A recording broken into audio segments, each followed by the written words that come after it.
There are three non-negotiables for compliant opt-outs. They must go across devices, even if a user is not logged in. They must flow down to systems, CDPs, analytics platforms, CRM platforms, and the experiences must be frictionless. Here, Sarah's on her mobile and she's currently opted in to analytics and targeted advertising. She's going to submit her do not sell request from her browser. She's currently opted in. She's going to fill out this single form.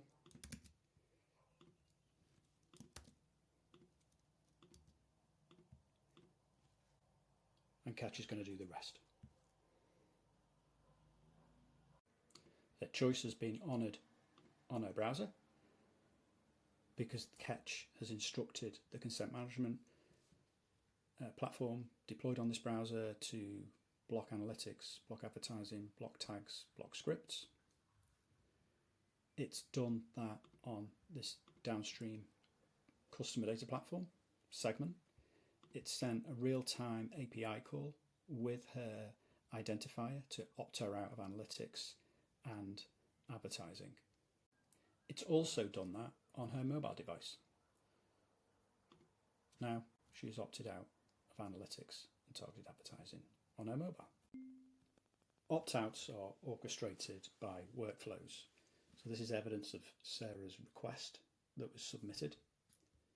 We can see the IDs that were collected from the form which was running on that website, and also enriched with the other IDs from the Ketch identity graph. The steps taken to fulfill the request are also recorded, available for retrieval from the Ketch rights queue at any point in time. And all of that is recorded in the Ketch audit log.